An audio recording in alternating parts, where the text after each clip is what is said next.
શું તમે જાણો છો કે કેન્સર એ ભયંકર બીમારીઓમાંથી એક છે કે જેનાથી દુનિયામાં ઘણા લોકોની મોત થાય છે? ખાલી ભારતમાં જ દર વર્ષે 10 લાખથી પણ વધારે લોકો કેન્સરના શિકાર બને છે, જેમાંથી ઘણા લોકોની મોત થાય છે. કેન્સર કેવી રીતે થાય છે? નોર્મલ કોષો કેન્સર કોષોમાં કેવી રીતે બદલાય છે તેને કાબૂ કરવું જીવ વિજ્ઞાન અને મેડિકલ ક્ષેત્ર માટે ઊંડાણપૂર્વક તપાસનો વિષય છે. આપણા શરીરમાં કોષોનો વિકાસ અને વિભેદીકરણની પ્રક્રિયા ઉચ્ચ સ્તરે નિયમિત અને નિયંત્રિત હોય છે, એટલે કે કોષોનો વિકાસ કાબૂમાં હોય છે. પણ જ્યારે નોર્મલ કોષો કેન્સર કોષોમાં બદલાય છે ત્યારે કોષોનો વિકાસ અને વિભેદીકરણની પ્રક્રિયા અનિયમિત અને અનિયંત્રિત થઈ જાય છે, એટલે કે કોષોનો વિકાસ બેકાબૂ થઈ જાય છે.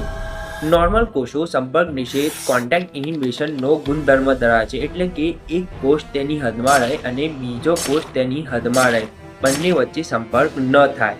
પણ કેન્સર કોષો આ ગુણધર્મ ગુમાવે છે અને સતત કોષ વિભાજન પામે છે અને કોષોનો સમૂહ સર્જે છે, જેને ગાંઠ ટ્યુમર કહે છે.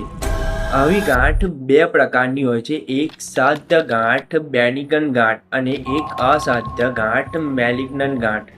આપણા શરીરમાં સાધ્ય ગાંઠ પોતાના મૂળ સ્થાને સીમિત રહે છે અને શરીરના અન્ય ભાગોમાં ફેલાતી નથી, તેથી તેના દ્વારા ઓછું નુકસાન થાય છે. જ્યારે અસાધ્ય ગાંઠમાં ઘણા કોષોનો સમૂહ ભેગા મળી પેશી બનાવે છે, જેને પ્રસર્જિત કોષોનો સમૂહ કહે છે, જેને નિયોપ્લાસ્ટિક ગાંઠ કે ગાંઠ કોષો કહે છે.